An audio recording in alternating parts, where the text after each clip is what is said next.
یا پیچھے سے ہتھیار استعمال کیا جائے یا بم چھوڑ دیا جائے، نہیں، وہ زمینی جنگ، آمنے سامنے کی جنگ کا طریقہ یہ تھا اگلے دور میں۔ چنانچہ حضرت امام علی مقام رضی اللہ تعالیٰ عنہ کے تمام ساتھی آپ کا چہرہ دیکھ رہے ہیں، یزیدیوں کی طرف سے للکارا جا رہا ہے، آگے بڑھو، کون آگے بڑھتا ہے، آگے بڑھو، کون تلوار اٹھاتا ہے۔ ظہیر بن قیم ہیں، مسلم بن اوسجا ہیں، حبیب بن مظاہر ہیں، یہ سب کے سب ہیں، یہ سب کے سب اپنی اپنی تلواریں سونپ کر کے میدان میں پہنچ جاتے ہیں۔ بڑی گمبھیر جنگ ہوتی ہے، نہ جانے کتنے یزیدی کینار ہو گئے، تعجب کرتے تھے یہ لوگ، یہ حسین ابن علی کے ساتھیوں میں کتنا دم ہے، کتنی بہادری ہے، بہادری کی بنیاد پر یہ لوگ اس طرح سے ہمارے سامنے تلواریں لے کر کے آ رہے ہیں۔ جب یزیدی فوجیوں کا جائزہ لیا جاتا ہے اور امام حسین کے جانثاروں کا جائزہ لیا جاتا ہے تو ایک جانثار پر 300 یزیدی آتے ہیں۔ یہ تو میدان کا نقشہ آپ نے دیکھا ہوگا کہ ایک مسلمان پر 10 رہے ہوں، ایک پر 20 رہے ہوں، 50 رہے ہوں، مگر تاریخ کا یہ نقشہ سامنے رکھیے کہ ایک حسینی پر 300 یزیدیوں کا یلغار ہے۔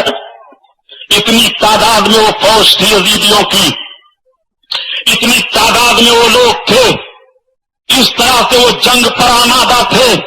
کبھی کبھی کسی بہادر کے اوپر گرد و غبار، دھول کنکر، ریت سب اڑاتے رہتے تھے، اسی میں وہ دب جاتا تھا اور تیروں تلواروں کی بارشیں ہونے لگتی تھی۔ اس طرح سے بعض بہادروں کی شہادت ہوئی ہے۔ امام علی مقام کے کے بعد دیگر تمام ساتھی اس دار فانی سے شہادت کا جوڑا پہن کر کے دار بقا کی طرف روانہ ہو گئے۔ امام علی مقام ایک ایک کو لا کر کے رکھتے ہیں۔ اب امام علی مقام کے سارے دوست جب دنیا سے گئے، امام علی مقام کے چچیرے بھائی بھی چلے گئے۔ امام علی مقام کے بھائی عباس علمدار، جن کے ہاتھ میں علم تھا، خیمے کی طرف گئے جائزہ لینے کے لیے۔ تب تک آپ دیکھتے ہیں کہ بچوں کی آہیں بلند ہیں، عورتیں چیخ رہی ہیں، پیاس کی شدت ہے۔ حضرت عباس علمبردار باہر آ گئے، مشکیزے کو لیا، نہر فرات پر بڑا زبردست پہرا لگا ہوا ہے۔ 7 محرم الحرام سے فرات کا پانی روک دیا گیا، کوئی حسین کا ساتھی پانی نہ استعمال کرنے پائے۔ یہی وہ امام حسین ہیں جنہوں نے کوہ ذوحشم پر پانی دے دیا تھا یزیدیوں کو، لیکن آج یہ فرات کی طرف نہیں جانے دے رہے ہیں۔ حضرت عباس علمدار رضی اللہ تعالیٰ عنہ بڑی مشکل سے نہر فرات پر پہنچے، مشکیزہ بھرا، پانی لیا اور لے کر کے جب چلنے کا ارادہ کرتے ہیں اپنے چلو میں پانی لکھا کہ پیے، تب تک بچوں کی پیاس آ گئی، پانی کو پھینک دیا۔ باہر نکل آئے اور باہر نکل کر جب خیمے کی طرف بڑھنے لگے تو یزیدیوں نے للکارا، عباس پانی نہ لے کر جانے پائے، حسین کے بھائی ہیں، بڑھو ان کی طرف۔ چند ظالم بڑھے، امام علی مقام کے بھائی حضرت عباس کی تلواریں چلی اور کنار ہوئے۔ کسی ظالم نے تیر کا نشانہ بنایا، مشکیزے پر مار دیا، مشکیزہ میں سوراخ ہوا، پانی بہہ گیا۔ کسی کی تلوار آپ کے بازو پر لگی، بازو کٹ کر کے گر گیا۔ حضرت عباس پریچا مردی کے ساتھ لڑتے رہے، مگر گھوڑے سے زبیب پر آ گئے تو اپنے بھائی کو پکارا۔ امام علی مقام کو آواز دی گئی، حسین تم اپنے ساتھیوں کی لاشوں کو ڈھوتے رہے، اپنے بھائی کا بھی جنازہ دیکھ لو حسین، اپنے بھائی عباس کا بھی کٹا ہوا بازو ملاحظہ کرو۔ امام علی مقام جب قریب آئے تو دیکھا کہ بھائی کا بازو کٹا ہوا ہے، مشکیزہ پھٹ گیا، پانی سارا بہ گیا ہے۔ اپنے بھائی کا سر اپنی گود میں لیا، آنکھوں سے آنسو بہنے لگے۔ یزیدیوں نے للکارا، حسین اب بھی مان جاؤ، یزید کے ہاتھ پر ہاتھ دے دو۔ حسین کتنے جوانوں کو تم نے کربلا میں سلا دیا ہے، اب بھی تمہارا دل نہیں مانتا ہے۔ حسین تمہارا بھائی، تمہارا بازو تمہارے لیے کٹا چکا ہے، لیکن اب بھی تمہارا دل نہیں مانتا ہے۔ حسین اب بھی ان سب کو بچا دو۔ حسین وہ وقت تم دیکھنے والے ہو جب تمہارے خیمے لوٹے جائیں گے، حسین جب تمہاری گردن کٹے گی۔ امام حسین کہتے ہیں یہ ہو ہی نہیں سکتا ہے، میں فاسق و فاجر کے ہاتھ پر اپنا ہاتھ رکھ کر کے اسلام کے چہرے پر کالک نہیں لگاؤں گا، میری زندگی رہے یا نہ رہے، میرے بچے رہیں یا نہ رہیں، یہ ساری قربانیاں مجھے منظور ہے مگر یہ نہیں ہو سکتا ہے۔ امام علی مقام اپنے بھائی کے مقدس جسم کو لا کر کے جیسے خیمے کے قریب پہنچے تو عورتوں کی چیخ نکل جاتی ہے۔ امام فرماتے ہیں ان اللہ مع الصابرین، تم سب سے میں نے صبر و شکر کا وعدہ لے لیا ہے۔ اے خواتین، میں نے کہہ دیا تھا تمہیں رونا ہو تو ساتھ چھوڑ دو، میں نے کہہ دیا تھا میں تمہارے ساتھ حفاظتی دستہ کر دیتا ہوں، اپنے اپنے بچوں کو لے کر چلی جاؤ ورنہ تم نہ دیکھ پاؤ گی۔ تو تم نے کہا تھا نہیں، ہم صبر و شکر کا دامن نہیں چھوڑیں گی، اس لیے حسین کو نہ ستاؤ، کسی کے آنکھ سے آنسو نہ بہے، رب کی مشیت پر راضی رہو، رب کو منظور ہے ہمارا امتحان اسی طرح ہو، اس لیے اس کی رضا پر راضی رہنا بندے کا کام ہے۔ وہ بندہ ہی کیا جو قربان نہ آقا پر ہو جائے، اس لیے اور تو خاموش رہو، خاموش رہو۔ امام علی مقام آتے ہیں، آنے کے بعد تیاری کرتے ہیں کہ اب میں میدان جنگ میں جاؤں، لیکن امام حسین کو میدان جنگ میں نہیں جانے دیتی ہیں۔ حضرت زینب رضی اللہ تعالی عنہا اپنے دونوں چھوٹے چھوٹے شہزادوں کو لاتی ہیں، دونوں شہزادے ننھی تلواریں لے کر کے ماموں کے قدموں میں آ جاتے ہیں۔ ماموں میں کچھ تو نہیں کر سکتا یزیدیوں کا، لیکن میرے ماں کی نیت ہے کہ آپ کے قدموں پر آپ کے ارادے میں میرا بھی خون شامل ہو جائے، ماموں ہمیں بھی تو اجازت دے دو۔ امی تو تلوار لے کر کے میدان میں جا نہیں سکتی ہے، مگر ماموں ہمیں تو اجازت دے دو، میں وفاداری کا ثبوت دینا چاہتا ہوں، میں اپنے باپ کو منہ دکھانے نہ جاؤں گا، میرے باپ اگر پوچھ لیں گے اے میرے بچوں تم کچھ نہیں کر سکتے تھے تو اپنے ماموں کے قدم پر خون ہی بہا دیے ہوتے، میں تو موجود نہیں تھا مگر تم نے ان کا ساتھ کیوں نہیں دیا؟ یہ ماموں جان میں اپنے باپ کو جواب کیا دوں گا، اس لیے ماموں ہمیں اجازت دے دو۔ حضرت امام علی مقام اپنے دونوں شہزادوں کو لے کر کے اپنے سینے سے لگاتے ہیں، کلیجہ کانپنے لگتا ہے۔ حضرت زینب نے جوڑا پہنا دیا، تلواریں ہاتھوں میں دے دی، چلے گئے دونوں۔ جب رن میں جاتے ہیں تو دیکھنے کے بعد یزیدیوں نے کہا اے حسین اب کیا تمہارے پاس کوئی تمہارے حمایتی نہیں رہ گیا ہے؟ اب تم چھوٹے چھوٹے بچوں کو بھیج کر کے اپنی جان بچانا چاہتے ہو؟ تب تک ان دونوں شہزادوں نے پکارا ہمیں ماموں نے نہیں بھیجا ہے، ہم خود آئے ہوئے ہیں، ہم جان بچانا نہیں چاہتے ہیں، ہم جان قربان کر دینا چاہتے ہیں، ہم کربلا کے میدان میں اپنے ماموں کی طرف سے اپنی ماں کا فدیہ بن کر کے آئے ہوئے ہیں۔ میری ماں تو میدان میں تلوار لے کر نہیں آ سکتی ہے، مگر کربلا کے میدان میں میں آیا ہوں اپنے ماں کی طرف سے اپنے ماموں کے قدموں پر قربان ہونے کے لیے۔ آپ تم میں دم خم ہو تو کئی یزیدیوں کو کنار ان بچوں نے کیا، زمین کانپنے لگتی ہے، آسمان تھر تھرانے لگتا ہے، سورج اپنی شعاؤں کو سمیٹ رہا ہے۔ مولا یہ کیا معاملہ ہونے والا ہے، یہ کیسا امتحان ہو رہا ہے؟ یہ چھوٹے چھوٹے بچے اپنا خون تیرے محبوب کے دین کی حفاظت کے لیے اس طرح سے بہا رہے ہیں، آواز آ رہی ہے سن لو، اس لیے یہ اپنا خون بہا رہے ہیں تاکہ محبوب کے امتیوں کے بچوں کو دین کے لیے خون بہانے کا جذبہ پیدا ہو جائے۔ زینب کے بچوں کی طرح سے بہنیں اپنے بھائیوں کے قدموں پر دین کی بات آ جائے تو اپنے شہزادوں کو قربان کرنے کا جوش لے لیں۔ زینب للکار رہی ہے میدان کربلا سے اے نانا جان کی امت کی عورتوں، اگر تمہیں اپنے بچوں کو دین کے رسول کے لیے قربان کرنا ہو تو دیکھ لو میرے شہزادوں کا حشر دیکھو، میرے شہزادوں کے خون کو رنگینی ماحول میں دیکھو کہ کس طرح سے لگے ہوئے ہیں امام علی مقام کے قدموں پر اپنے جان کی قربانی پیش کر کے دین حق کی حفاظت کا پیغام نشر فرما رہے ہیں۔ حضرت زینب کے دونوں بچے شہید ہوئے، امام علی مقام اپنے دونوں بچوں کو لے کر کے آئے اور لانے کے بعد حضرت زینب کی گود میں دے دیا۔ وہ کیسی ماں تھی کہ اپنے بچوں کی لاش کو لے کر کے اپنی گود میں بیٹھ جاتی ہے اور بیٹھنے کے بعد عرض کرتی ہے مدینہ کے تاجدار نانا دیکھو، اے میری امی دیکھ لو، حیدر کرار میرے باپ دیکھو، زینب نے بھی حق ادا کر دیا ہے، حسین کے قدموں پر یہ میرے دونوں شہزادے قربان ہوئے ہیں۔ مسلمانوں آج ہمارا سر سجدے میں نہیں جا رہا ہے، دکانیں پھک جائیں تو ریلیف کا انتظام کیا جا رہا ہے، مکان جل جائیں تو آہوزاری کی جا رہی ہے، اخباروں میں تصویریں دیکھو تو تمہارا بھی پسیج جاتا ہے۔ دنیا کا کوئی ایسا تاریخی منظر و جنگی کارنامہ حسین کی مثال نہیں پیش کر سکتا ہے جو کربلا کے میدان میں ظلم و جبر کا ننگا ناچ نچایا تھا یزیدیوں نے۔ امام حسین کو جس ظلم و بربریت کی چھاؤں میں لے کر کے دین حق کا خون کرنا چاہا تھا، امام حسین نے للکار کر کے کہہ دیا تھا آئینے جمع مرد حق گوئیو بے باکی، اللہ کے شیروں کو آتی نہیں روبائی، آؤ ذرا دیکھو مرد مجاہد کیسا ہوتا ہے، نبی کونین کے دین پر جان قربان کرنے والے کا معاملہ کس طرح سے ہوتا ہے۔